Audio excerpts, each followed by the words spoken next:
Hello, my friends. Jerry Rosa here in the Rosa String Works Man Cave. And the elephant in the room is that no, I didn't really get the resolution fixed on the camera. I just spread it out. So I'm zoomed in a little closer than I would have been otherwise, but whatever. That's all I got to say about it. It might be the same as it was. I can't really tell, honestly. It doesn't really matter as long as it works. I have a lot to talk about today. Probably this is another one of those that's going to borderline on the most different kinds of topics and unrelated things that we've ever discussed. There's a lot. I mean, a lot. So let's get started. First thing is a Mountain View reminder. We'll be down there in Mountain View, Arkansas, June 6th through the 9th. In the previous vlog on Friday, I gave some contact information on how to, find rooms down there and stuff. If you're planning on going, send me an email and I will send you a text with my phone number so that you can, text us while we're down there and find out where we are because we skip around. You never know where we're going to be. But we hope to see you down there. June 6th through the 9th. We'll have a good time. The second thing is, did you see JR's new video on his new Clydesdale? I told you that something happened when he went to that auction, and it wasn't unlike the fact that the way he got Oliver. He wasn't able to buy him at the auction, but things turned around and he was able to go get Oliver. Well, was kind of similar on the second Clydesdale. He got outbid at the auction, and the high bidder decided he didn't want to take her because he didn't realize when he bid on her that he had to pick her up the next day, and he was down in Texas. So he says, "Well, I can't do that," So he declined to pay for her, and so those people or the auction people called JR and said, are you still interested? And he said, yeah. And so he met him up on Highway 70 and on their way through and got the horse. And he got a better deal on it. He got a better price. In fact, he got quite a bit better price than what he was even bidding to. So it worked out great. And if you haven't seen it, you need to watch it. It's a pretty good little video. I put a link in the description. Did you see Itchy Boots yesterday video? She's riding that motorcycle down, and here comes these guys, and they're all painted up, and they look kind of crazy, to be honest with you. She goes, "Ooh, that's pretty cool," and then she goes, "But a little bit scary."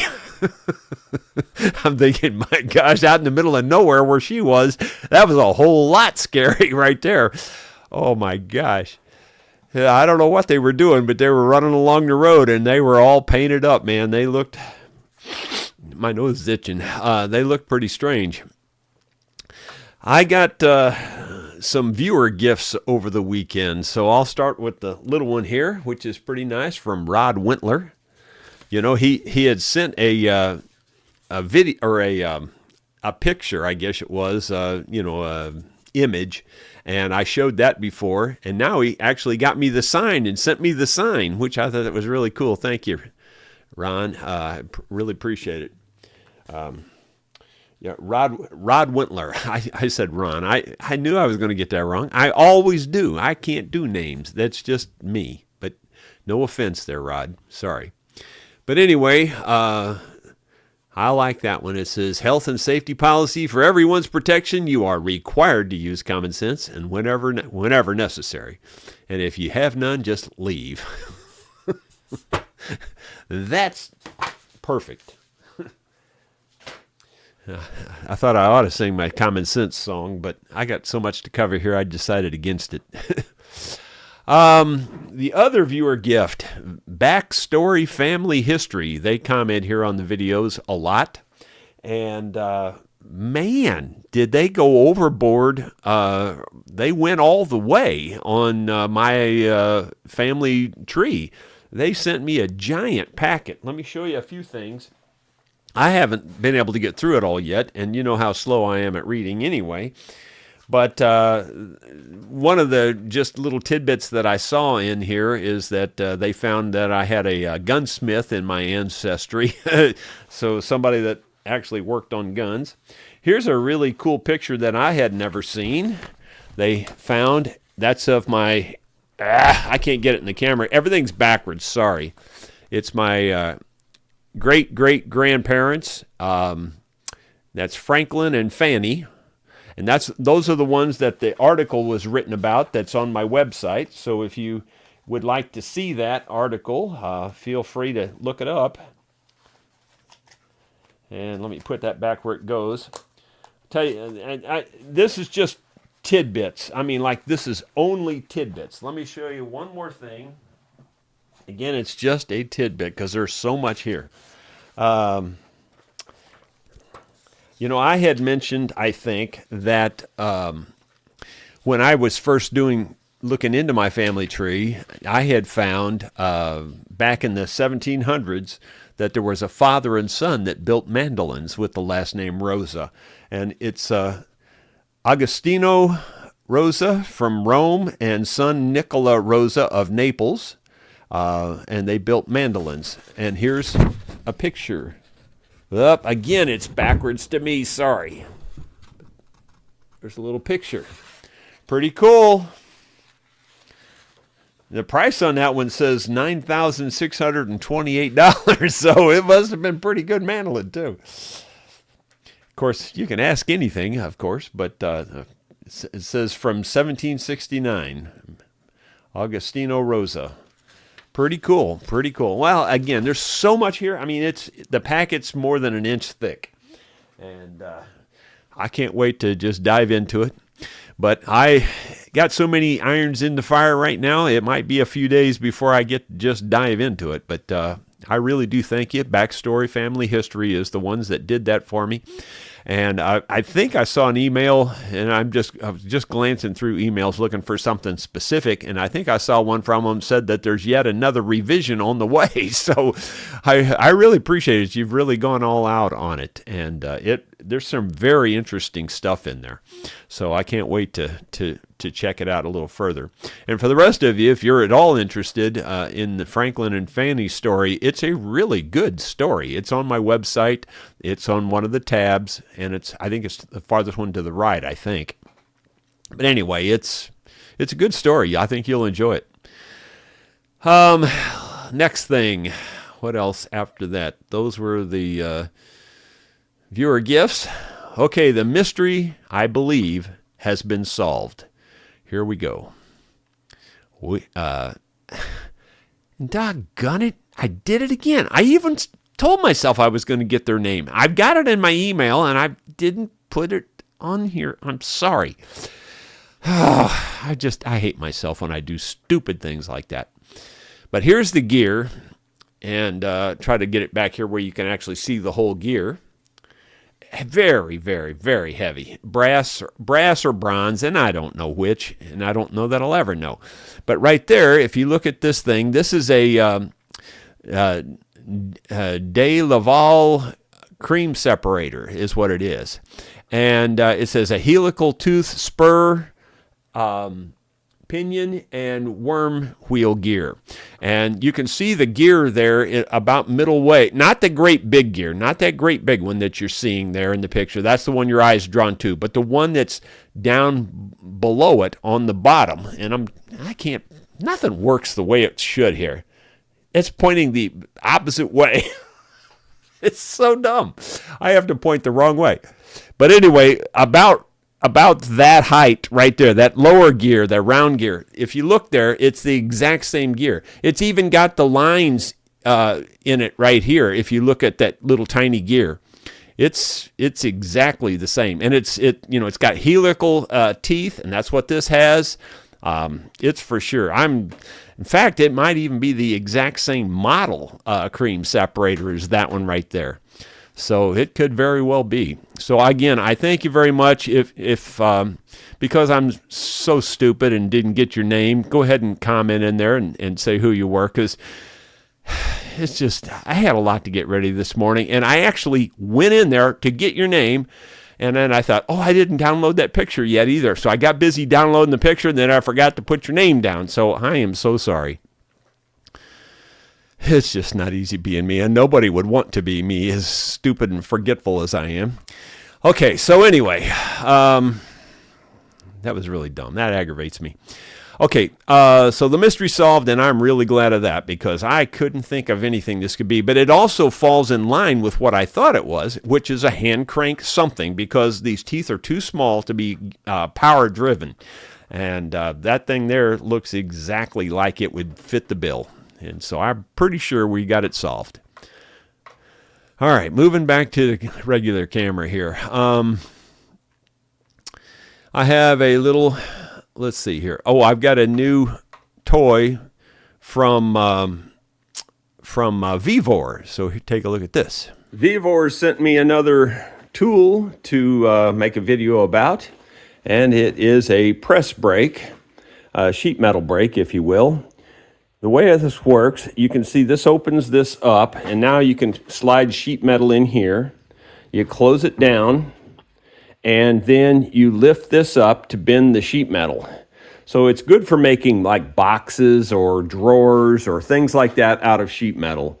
And I've got a project in mind for it, and we'll get started on that before very long, and you will see a video on this. Thank you, Vivor, for sending that to me. Yeah, it's a pretty neat little machine there. They're relatively expensive, and that one's a 24-inch wide sheet metal brake. And I've always wanted one of those. I don't have very much use for it, to be perfectly honest, but when you need one, that's the tool you need. And so anyway, I've got one now, and that's pretty cool.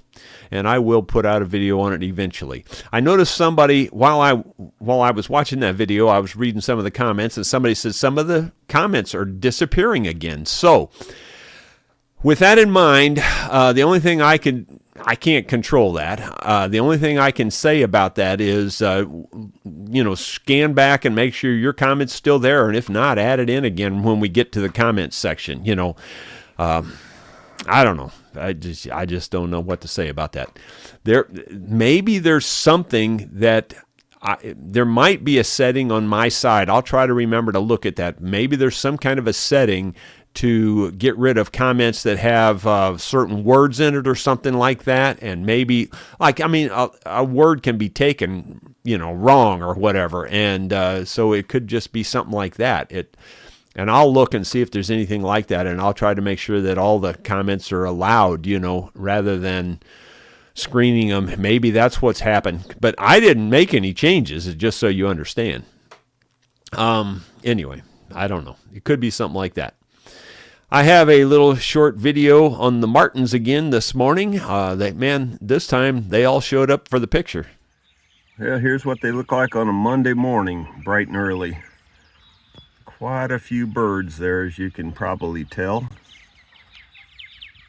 Don't know how many, but we got a bunch of them now. I'm guessing in the 20 range. Listen to all the noise they make.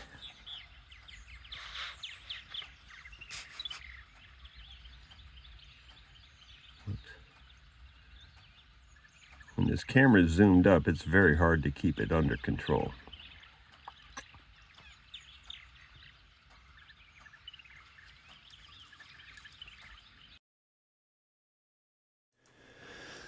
Yeah, well, anyway, I'm really tickled with that. I know that probably a lot of you could care less, but that's been a big thing for me my whole life, was try to get purple martin birds, because my mom always wanted them, and she could just never get them. And we just didn't have a good place to get them where we used to live. It was all just closed in with trees and everything, and you got to have open ground where they can fly in. They won't, if it's just tightly packed trees and stuff, you're just wasting your time. You're just going to get sparrows and starlings and things like that. You got to have a good high pole. The gourds are by far the best. I did put them on the products I use page. They're not cheap. They're expensive. But if you really want them, it's worth it, because you'll get them with those. And you got to hang them fairly high, though, 12 feet or so, and you need to hang them out in the open. And Wires like phone wires or things like that are good to have not too far away. And water is another good thing to have if you can have it. But the water and the wires are not an absolute black and white, but those are pluses. Let's see. The next thing is I found some stuff with my metal detector, and I'm pretty happy with what I found here. So let me show you the first one. Well, let me show you. We'll work up to the better one. So first of all, this one here is just another lead ball, and you can see how white it is. See, lead is, what is it, silver gray color or something like that? I don't know what color lead is, but it's kind of a gray color, I guess. Well, this is white, and that's from the oxidation. It takes a long time for lead to oxidize like this. It takes at least 100 years. My guess is this could be a Civil War bullet. Again, because they're round balls, I don't claim these as Civil War bullets. I just say they're possibilities. But there were a lot of round balls in the Civil War, and it fits the time frame. Now, where did I find this one? Well, what I did was I took my metal detector and I set it for gold prospecting, which I know I'm not going to find any gold here. You know, it's just not something that would happen normally. But I set it for gold prospecting, and then I went back there to the Native American area where we found a lot of those artifacts, and a lot of the tomahawks or hatchets or hand axes, they're really hand axes, is the ones we found. The hand axes were made out of hematite. Now, hematite is a type of iron ore, and it's what detectorists would call perhaps a hot rock, and it can set off a metal detector. Now, I'm not even 100% sure that it will set off a metal detector, but I've scanned it. I've used mine on metal detectors before, the ones we found, the hand axes we found. I've run them by, and it will make a noise. So when you set them for gold, they're extremely, sensitive or whatever you want to call it. And I was scanning around there, and I thought I had found something, and it turned out it was just some metal junk. It was like a fence staple. So anyway, I decided after a while I just turned it to regular scanning, and that's when I found the bullet. And then I found something even cooler than that, I think. So here it is. It's a button, and it's gold gilded. It doesn't look as gold on that picture as it does and it doesn't even look as gold on the screen here as it does in person. It's fairly shiny gold looking. It is, according to what the research I've done, it is a gold gilt. And United was a short-lived company. It was a railroad company out of St. Louis. In fact, I think they called it St. Louis Railways. And it was formed, I think, in 1880 or 1898, I believe it was. And it was dissolved and became St. Louis Transit or something in the early 1900s. So it was only around a very short time. So it's really cool that I found a button from that. And when I did I searched just on the word United and two-piece button and gilt button, and all kinds, and I didn't find nothing. Couldn't find anything. So then I actually searched on the image, and sure enough, it popped up one that looked exactly like it, and that's where I got the history from. And I'm just assuming they know what they're talking about. And anyway, they said United, or they said St. Louis Railroad Company, and the way the research I did, it turned into St. Louis Railway Company is what they actually called it. But anyway, I thought that was pretty cool. I mean, how did that wind up out in the Native American, area out there on my farm? How did that get there? It's just amazing that, wouldn't you just love to know the story behind that? But I thought that was pretty cool. Speaking of Native American, some of this stuff is not going to be impressive to most of you. Because you would not be able to tell, unless you really are into this stuff, that these are actual Native American pieces. As I've told you before, I used to belong to the St. Louis Archaeological Society. I kept up on their articles and stuff. I registered my site with the state of Missouri. Of course, that's what caused somebody to sneak in and dig up the grave that I found back there. So I know a lot about this stuff. I'm not the expert by any stretch. I just know quite a bit about it. For instance, I know for sure this is a Native American artifact. For one thing, I found it in that area, which is where we find all the artifacts, and there's almost no regular rock there. And this one has definitely been formed all the way around. Now, this is a little bit, everybody has an idea about these things. There's 2 or 3 possibilities on this one. This could have just been formed as some kind of a scraping tool or something like that. It could have possibly went on up and become a knife or something along those lines. Some people will call this an adze. If it had the rest of the round end on it, it could have been just a big scraping device. But for sure, no matter what you call it, no matter what you think it is, some people are so insistent what it is, and I say, we don't really know because these are thousands of years old. But anyway, it definitely is a work piece. So I found that.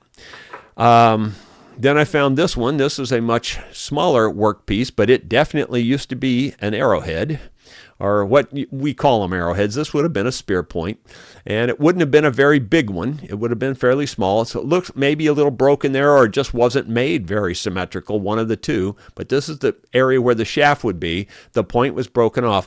We find them in this condition on that spot all the time, and hundreds of these we found without the tips. Now, why do you think that is, that we find them without the tips? Well, I've told this before, and I'm fairly sure this is fairly accurate. I mean, nobody can know for sure, but I would say that my theory on this has got to be in the 90 percentile range. And that is that if you think back to that time frame, and, keep in mind, they didn't have Walmart, they're out to get their food. Well, they're going to take 3 or 4 spears with them. And they'll make them up in camp. They make their spears in camp. They take them out and they chuck the first one at a rabbit. They hit a rock and break the tip off of it. Well, do you think they're going to take time to fix it there when they're hunting for food? I doubt it. So they just grab that one. That's just an extra now. And they take the next spear and they chuck it, and maybe they break the tip on that one too. And they get back to camp later that day, and now they cut them all off, and those broken tip points are laying there in camp. That's the theory. I don't know that it's 100% right, but we know they lived on this spot for a very long time. I've got artifacts as old as 8,000 years up to about 1,000 years ago. And and then the next question everybody asked me, what tribe were they? Well, in my opinion, these are Stone Age people. These are pre-tribe people, if you ask me. Not saying that 1,000 years ago they weren't more like tribes and things, but they were, to me, it would be more like bands of people, and I don't know that I would classify them as a particular tribe or anything, but then again, I could be wrong on that too, so you never know. You never know. Okay, so anyway, those are my finds that I found, and I'm pretty tickled with all those, actually. I did find some more rock pieces. Well, actually, here's one more that's pretty interesting, and again, this one, nobody's going to know what this is if you just see it. It's sharpened on both edges. It's I wouldn't call it razor sharp, because none of these kinds of rocks, once they've been chipped, are what you call razor sharp. They're just sharp. This probably had a much longer point, maybe even that long, and the bottom probably went down and maybe flared out. So this is what most people call a drill, and it's just a piece of the body of that drill. Now, I say that, yeah, it could have been used as a drill. I don't disagree with that at all, really. But on the other hand, it's also a perfect fishing point. When you make a long, skinny point like that, it would be perfect to have it on a spear to thrust it into a fish. So to me, that could be what it is also, especially with all the water we have around here and the rivers and things. The river's only, from where their camp was, the river's only 3/4 of a mile right down the valley, so it wouldn't be that far. So to me, it may be a drill, but it also might be a fishing point. Okay, so that's pretty much everything on the artifacts. Moving on, let's see. Here is my wall video, and I believe this is the last thing I've got for you to show you. Well, my friends, I had a little extra mortar left over from making the wall over there, and I thought I would use it here on these rocks going into the pipe, and so the first rocks I uncover another spring. This water is running from up there down here and into the pipe.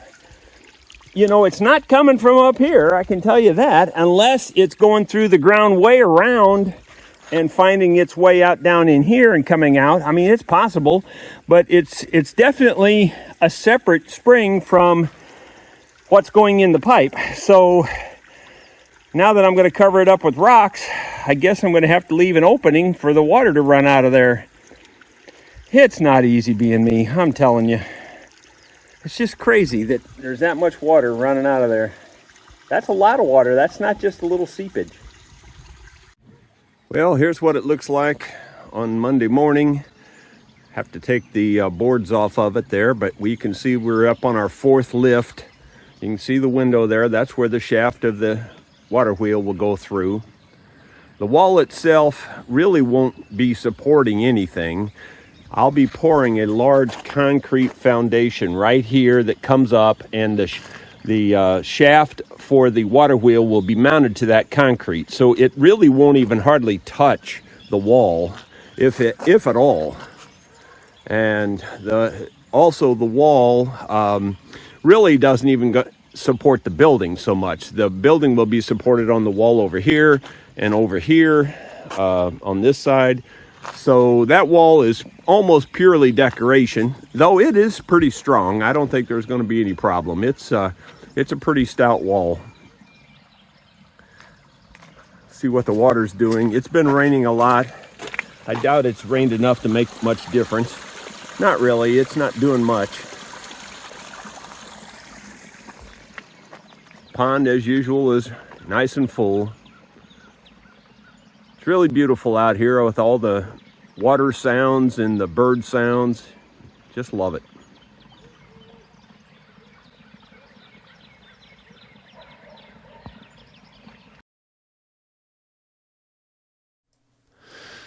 Yep.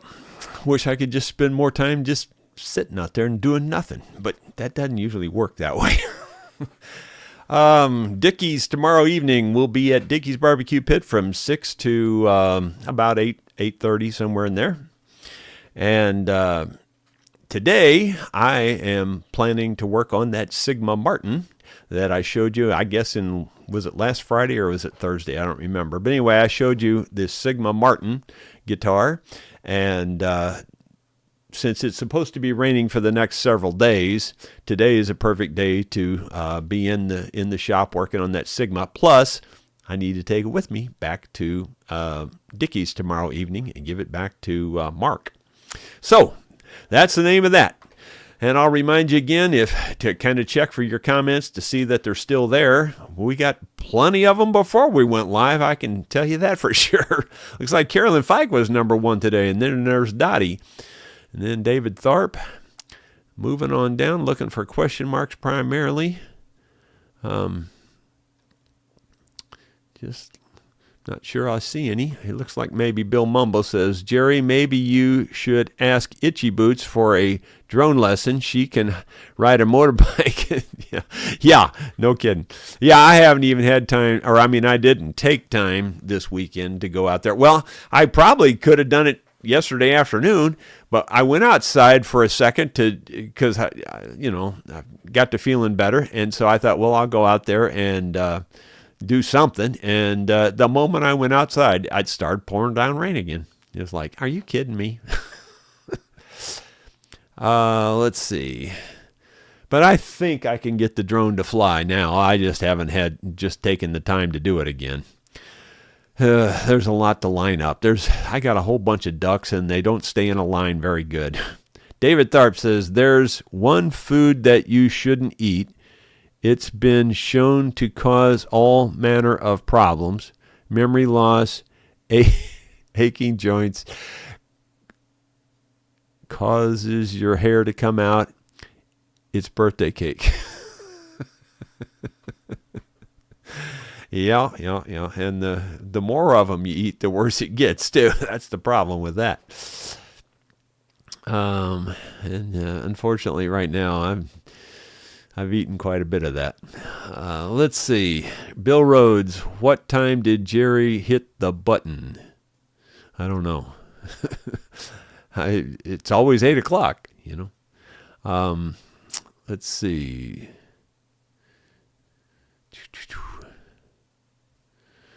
The next one is Bill Mumbo. I've heard that some people put WD-40 on their knees for pain relief. At least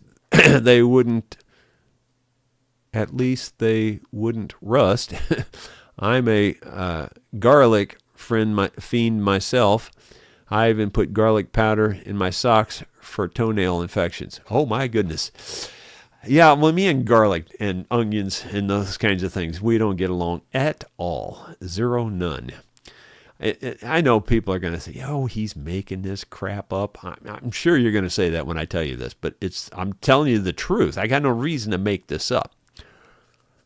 Whenever I go like to McDonald's or some fast food, and yes, I eat all those kinds of things because that's all I eat is sugar, salt, and preservatives. Okay, so when I go to like McDonald's, and it used to be you could hardly ever get one plain years ago, but nowadays they're pretty accommodating. But every once in a while, one little tiny piece of onion will get on there and get stuck, and I usually check it, trust me, because me and onions don't get along at all. Well, one time, now this only happened once, and I've actually ingested onions a couple of times by accident. But this one time, I got a piece of onion down, and I am not kidding you.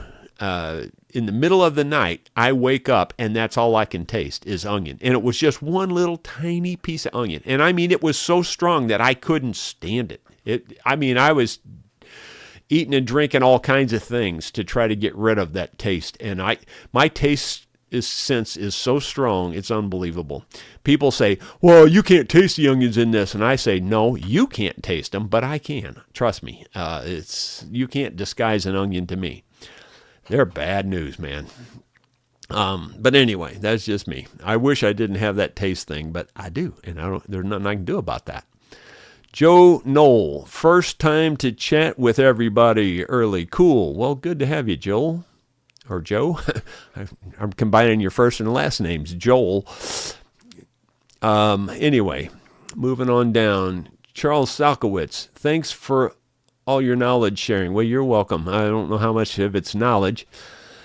And I seem to be making just as many mistakes as I am passing along anything of good stuff anymore. David Tharp, don't believe what you see in cartoons. No matter how hard you throw a toilet plunger, it won't actually stick to somebody's face. Ask me how I know. I like that. Let's see. I'm still looking mainly for question marks. So if I don't see several in a row, I'm kind of passing them up for the most part. Bill Rhodes, will someone please answer me, what time did Jerry push the button? 8 o'clock. I mean, it's not much of a button. It's actually a mouse click. But anyway, I got notice about 7:35. Well, now I put the video out earlier than that. I put it out at about 5 minutes till 7, I think. I think that's when I put it out. About 5 minutes till 7 is when I actually put the video up, or where you could have started to see it. Or, get on for the chat. Because the video didn't go live till 8 o'clock. Okay, so now, anyway. Moving on. I'm still looking for question marks. Looks like James Copy. says, good. I think I got it right for once, James. Good morning from San Leon, Texas. Blue Lacy dogs are breed to go after deer and antler sheds. Cool.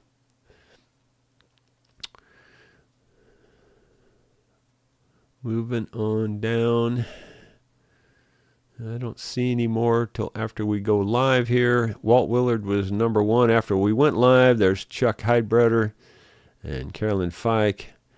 James Copy again. I am a few days younger than you and suffer from arthritis as you do.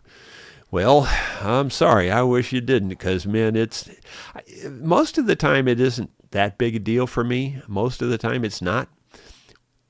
When I'm doing a lot of that tight finger work, it for sure shows up there. And, it really nailed me last week. I didn't tell you, but last Friday, I told you I was hurting Friday morning when I was on that vlog. I didn't do one thing Friday, and I mean not one thing. I sat in that chair right there. It's backwards. Anyway, I sat in that chair and didn't move all day. And then the whole time I just felt so guilty about it. But like I would stand up and then I'd think, this ain't happening. I'd sit back down, and it was just bad. But then Saturday I was fine. I knew if I let it rest, I'd be okay. But it's just that kind of arthritis. It won't let you do nothing. Bill Rhodes, Jerry's. A lot of the comments went away again. Oh yeah, that's the one I saw earlier. Yeah, again, if you've posted a comment earlier, just make sure you still got it out there. Post it again if you will. Put some question marks by it if you want me to talk about it. Let's see. Oh, it scrolled on me there. It just left. Okay, here we go. I think I found it. Rod Wintler says the deleted comments were the top of the chats in chronological order. Quite a few today. Huh. Well, I don't know. I just don't know. It might be something with a keyword. I mean, it's possible because they do that. They do have that kind of stuff out there. And I'll try to remember to go through that after we're done here and go into my settings and see if there's anything in there that's maybe causing it.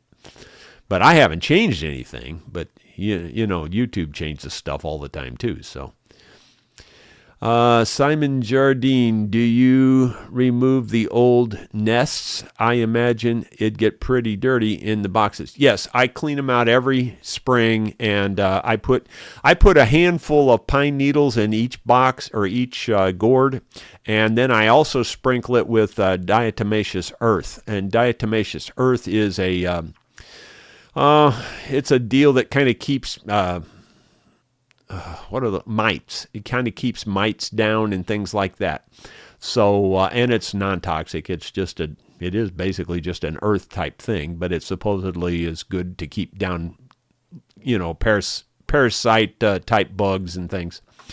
Anyway, so that's what I do. Most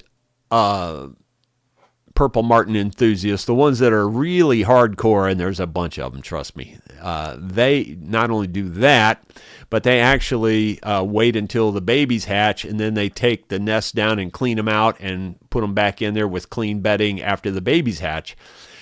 I did that 1 year, but now that I've got so many, I'm thinking and last year I didn't do it either.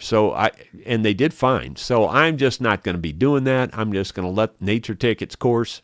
And I think that's better anyway, really. I think you're better off to let nature do what nature does. So that's what I'm doing. I mean, I'm helping them out enough as it is, At least I think I am. Of course, they're helping me because I really did want them. Dottie says she's praying for the hands again. Thank you, Dottie.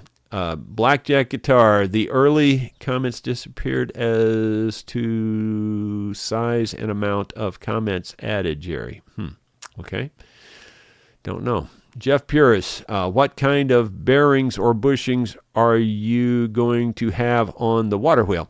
Well, I have a set of real heavy-duty pillow blocks. They're ball bearing, and they're the stationary ball bearing ones. They're not. I don't think they pivot at all. I mean, they're more heavy-duty, and it's a 2-inch axle, I'm going to just say. I don't know for sure, but I think it's about a 2-inch steel axle that they're running through. And so I'll pour a concrete block there and have it come up to that window height, basically. And then I'll mount those bearings in that heavy concrete. And, I'll anchor the concrete to the wall and anchor it to the floor, and it should be pretty solid. Dottie Hillebrand, have you checked your email? Carolyn has sent you something for me.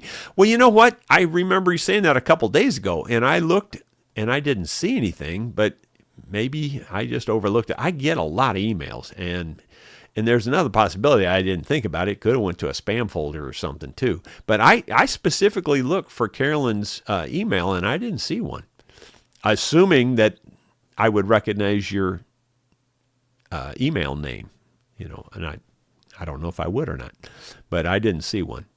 But that doesn't mean it ain't there either. Just because I didn't see it, because it's hard to keep up. It really is. Donald Matthews, repost. Itchy boots can't go east. Cholera. Yeah, I saw that. There was a cholera outbreak. Terrorists. Yeah, and there's wars and things. Yeah, I saw that. Yeah, so she's about to conclude her African trip. She's getting real close, she said. I don't know just exactly all the things she's got to visit. I can't remember, but she's got a little bit more to go, and then she's going to be done with Africa. Paul Akers, do you know anything about capacitors for an electric guitar? Trying to learn about them, thanks. Not very much, no, I don't. I mean, I know what a capacitor is. I know that those are one of the things that go out quicker than just about any other electric component. Like, for instance, on that old radio that I plan to restore, almost for sure all the capacitors will have to be replaced. So that's about all I know. I don't know very much about it, to be truthful. Bill Webb, on my end, it was about 7 or so. Okay. Oh, you're talking about the when I went live? Yeah, it was real close to about 7. It was a few minutes before when I actually put it up there so that you could get to it. Spiral flash. Arthritis is God's way to make you take rest because you won't otherwise. And that's true. That's true with me. That's true. Yeah, and I'm not exaggerating when I said I didn't move. I mean, I did stand up a time or two or went to the bathroom, but other than that, I didn't do anything Friday. I mean, nothing. That's unusual for me. Dottie Hildebrand, it's not just your channel, it's a lot of the other channels. Okay. It's probably it's probably one of those goofy YouTube things. They probably put out some kind of release and it had this effect and they don't know it yet, or they haven't figured out what caused it yet. Something like that, probably. I'm on U.S. Central Times, Zappa says. That's for sure. Yeah. Jelvis skid marks banned, so I wonder where the rest of the cream separator is. Yeah, I don't know, but I'm almost positive. I mean, it looks so identical to it that I don't know what else it could be now. I mean, I'm 100% convinced that's what it is now. I thank the person that sent me that picture, and I'll try to remember to mention your name tomorrow if you don't say something here in the comments. But anyway, it's just so dumb. I can't believe I forgot that, because I thoroughly went there to get the name, and then I didn't do it because I got sidetracked is what happened, and I didn't get back to it. Moving on. Spiral flash again in pencil. Oh, okay, there's no question marks. Carolyn Fike. I'll send my email again, Jerry. Okay, do that, Carolyn. I'm sorry. I didn't recognize it, but anyway, or I didn't see it, and I did purposely look for it. Bob Hamby, I have both osteo and rheumatoid. Yeah, and that's what I have too. According to the doctor, he says I have both. Yeah, it's in every joint, and you're right, exactly. It's unbelievable. I mean, like I said, most of the time, if I can work through it, and most of the time I just ignore it. But when I finally sit down,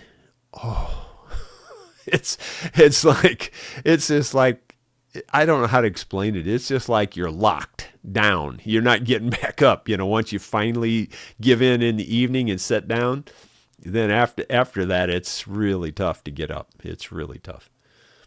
And I do have both kinds. My mom had the rheumatoid, and my dad had the osteo. And anyway, Mom's hands were really bad, worse than mine. I mean, her fingers twisted and curled up and all that stuff. Mine, the X-rays show all kinds of. I couldn't even tell you how many he said I had back then. This was 6 or 7 years ago. The hand surgeon says. He says, man, you got a lot of bone spurs in your hands. He says there's a lot. Well, the ones that's really showing up now is this knuckle here. I can't even bend that knuckle anymore. I mean, it's like it doesn't bend. It's locked in place. I can bend it just ever so slightly, but it just doesn't bend anymore. So, just one of them deals, If I hadn't ate so much birthday cake, it probably wouldn't be that bad.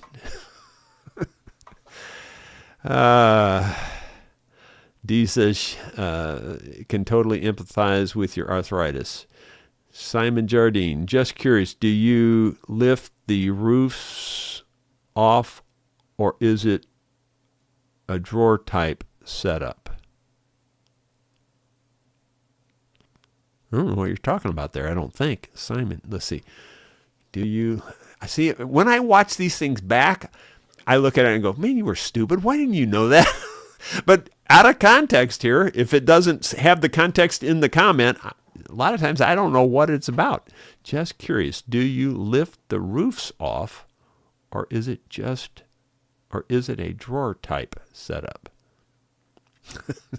I'm sorry, that one just went right past. I don't get it.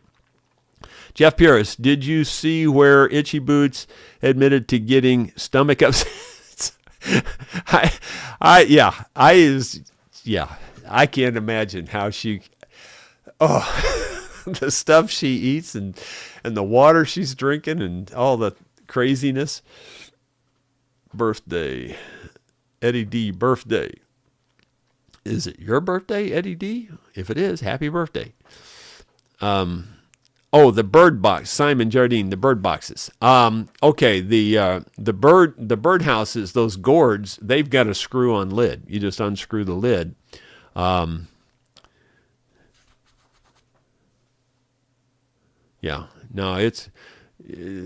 These are gourds, and it's just they have a screw-on lid. They're plastic gourds. They're not the real gourd. You can use the real gourd. But they don't last real long out in the weather. The plastic gourds with the long entrances are the way to go, and the reason for the long entrances is to keep the hawks and the owls from eating the babies, because they'll hang on that and stick their head through that hole and pull the babies out and eat them. How do I know? Because it happened. And I like hawks and owls, so I don't shoot hawks and owls either, I know a lot of people, they'll shoot every hawk or owl they see because of things like that, and they get their chickens and that kind of thing. But not me. I'm not into that. I really do like hawks and owls. I think they're great birds. Moving on down here.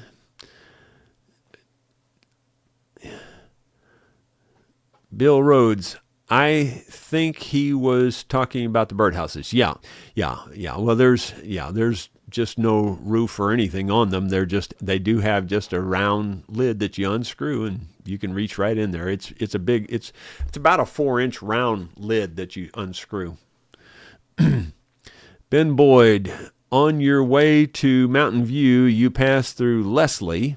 You should stop by Serenity Farm bred. It's about a mile south of Leslie on 65. Unbelievable. Well worth the mile detour. Serenity Farm bred. Cool. Well, Leslie sounds familiar, but I can't picture where that's at. I'll be darned. Well, I'll have to try to think about that on the way down. Paul Akers, I just had a thumb joint replacement and work on guitars and totally understand why you say about the small work with your hands. For some reason, that hurts worse than anything else I've done. I mean, like I go out and pick up those big rocks and sitting them up there and mortaring it. None of that really bothers me that much while I'm working on it. Bothers me later. How am I with foxes? Well, I like foxes too, actually. I really like all the animals. All the wild animals, I'm a huge fan of all of them. And I'm not just saying that. I mean really seriously. I'm not big on the invasive species. I wipe them out whenever I get a chance. But the ones that are found in nature, I really like them. Now, having said that, do I shoot things like coyotes? Yeah, but mainly because there's no natural predators for coyotes anymore. And the coyotes, they're kind of like possums. Their numbers will grow until they have disease and they die off. And that's what's happened here. There were so many coyotes about 5 or 6 years ago. It was unbelievable. And there was no turkeys around. The deer, were suffering from it as well. You could just tell. You can just tell. When you're in touch with it, you can tell. And there were so many coyotes. No rabbits. Anyway, Mother Nature took care of it. There's not very many coyotes now. And, I shot several that I know were in really bad health. And I wished, more than anything, I wished I would have had and took a picture of that gross-looking coyote, the last one I killed. Because everybody says, oh, you just like to shoot and kill stuff. No, I don't. I like to control the population because nothing else is there to control it anymore on the coyotes. And if you had seen that coyote, you would go, oh, I get what you're saying now. Because that coyote didn't have one piece of hair on his body except on the very tips of his ears. He had hair on both the tips of both ears, and he had hair on the tip of his tail, and there wasn't another hair on his body. Now, can you imagine that coyote going through the winter? Oh my gosh. So, if anything, I did him a favor. Put him down in one little shot, and he never knew what hit him. Let's see. Ronald Todd says, I agree. It's time for Itchy Boots to leave there. Let's see. I think I missed one or two here. Let me look back. Eddie says, no, I was laughing about eating birthday cake.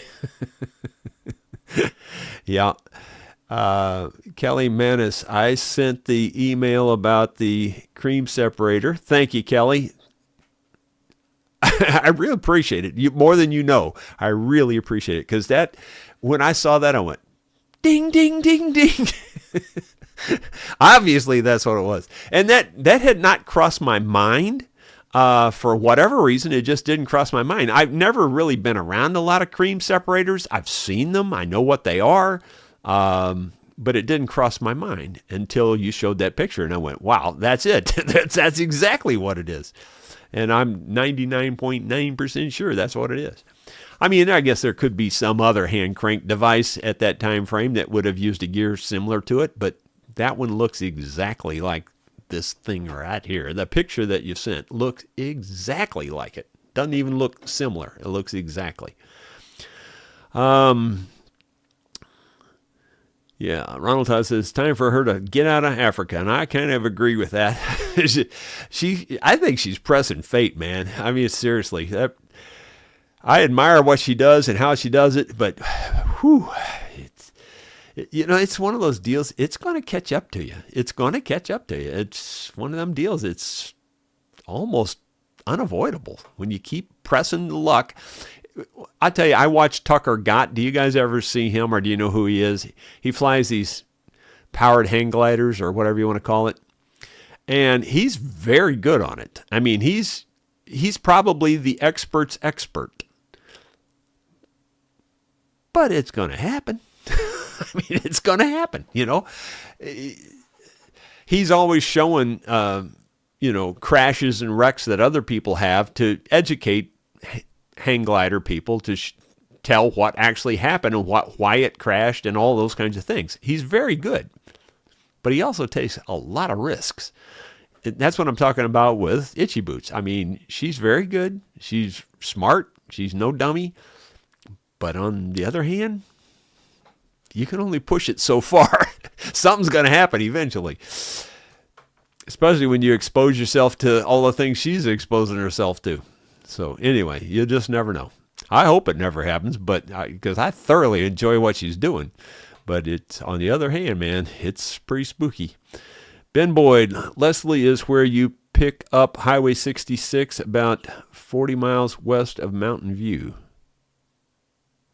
Well, see, we don't do that. We don't pick that up. I might have seen it on a road sign or something.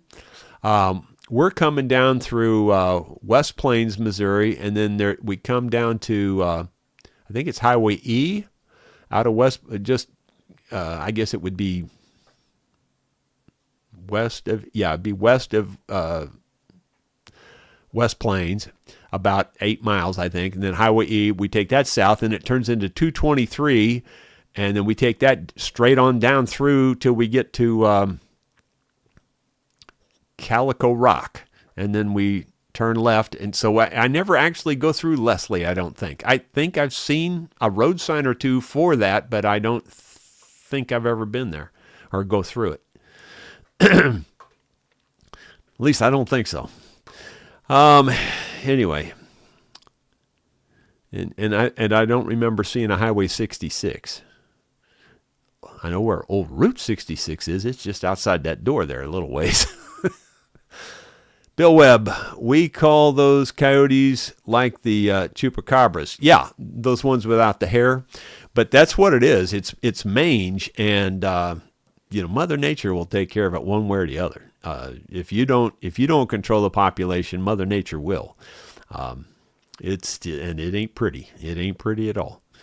It's the same way with deer. You get so many deer now, and that's what the problem is with the deer now. We got so many deer now that, well, first of all, they're getting killed on the highways left and right, but secondly, there's so much more disease now. There's CWD, that chronic wasting disease. There's blue tongue. There's 2 or 3 others that are real common. About 4 or 5 years ago, roughly, give or take, we had a blue tongue breakout, and blue tongue sends the deer to water. It makes them thirsty or whatever.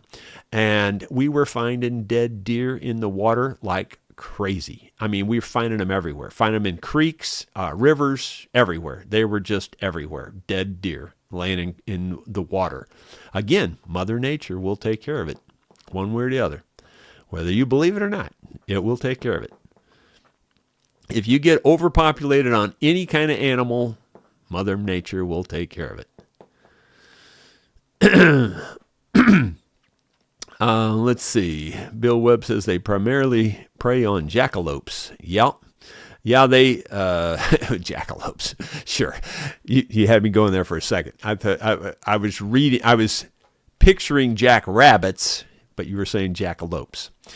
Anyway.